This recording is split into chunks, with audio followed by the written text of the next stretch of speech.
আসসালামু আলাইকুম এভরিওয়ান। আজকে রান্না করব হচ্ছে ডিমের কুরমা। যে প্রথমে দেখেন আমি এখানে আদা, রসুন, কাঠবাদাম সবগুলো নিয়ে ব্লেন্ড করে নিব। ব্লেন্ড যে দেখেন ব্লেন্ড হয়ে গেছে। এখন এখানে দিয়ে দিব একটু পানি। পানি দিলে ভালোভাবে ব্লেন্ড হবে। এবং দিয়ে দিব 2 চা চামচ গুঁড়া দুধ। গুঁড়া দুধ দিয়ে আবার একবার ব্লেন্ড করে নিব।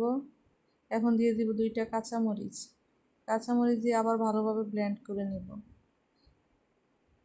ব্লেন্ড করা হয়ে গেছে। যে এক টুকরা দিয়ে দিব। লেবু দিলে একটু হালকা টক টক লাগে, ভালো লাগে। এবং দিয়ে দিব একটু স্বাদ মতো অল্প চিনি।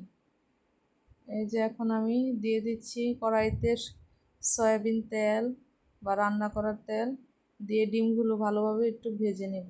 বেশি ভাজা যাবে না, হালকা একটু ভাজতে হবে। এটা আমার বাচ্চাদের খুবই ফেভারিট খাবার।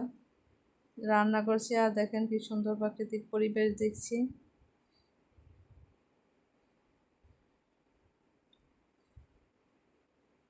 ডিমগুলো প্রায় ভাজা হয়ে যাচ্ছে। ডিম ভাজা প্রায় শেষ। এখন আমি দিয়ে দিব পেঁয়াজ কুচি। পেঁয়াজ কুচি দিয়ে একটু ভালোভাবে ভেজে নিব। ভাজার পরে এটার মধ্যে ব্লেন্ড করা মশলা ঢেলে দিব। এটা ভালোভাবে এখন কষিয়ে নিব এবং দিয়ে দিব হালকা, এটার মধ্যে হালকা হলুদের গুঁড়ো, হালকা ধনিয়া গুঁড়ো, হালকা মরিচের গুঁড়ো, অল্প অল্প দিতে হবে। এই যে হালকা জিরে গুঁড়ো দিয়ে দিলাম। এটা একটু ঝাল হবে, একবার মিষ্টি হবে না, কারণ অত মিষ্টি ভালো লাগে না। একটু ঝাল ঝাল হলে ভালো লাগে। অত বেশি ঝালও না, আবার অত মিষ্টিও না। একটু লবণ দিয়ে দিলাম। এখন ভালোভাবে মশলাটা কষিয়ে নিব। এই মশলাটা ভালোভাবে কষাতে হয়।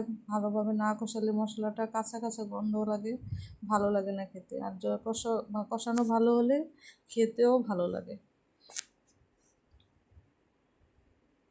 এই যে দেখুন আমি ভালোভাবে কষিয়ে নিচ্ছি। আমার কষানো হয়ে গেছে। এখন ডিমগুলো দিয়ে দিলাম। দিয়ে একটু নেড়ে ছেড়ে তারপর এটাতে দিয়ে দেব পানি পরিমাণ মতো। দিয়ে এটাকে ঢেকে ভালোভাবে রান্না করে নিব।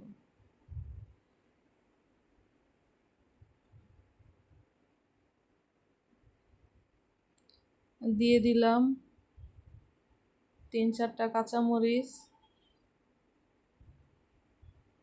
দেখুন আমার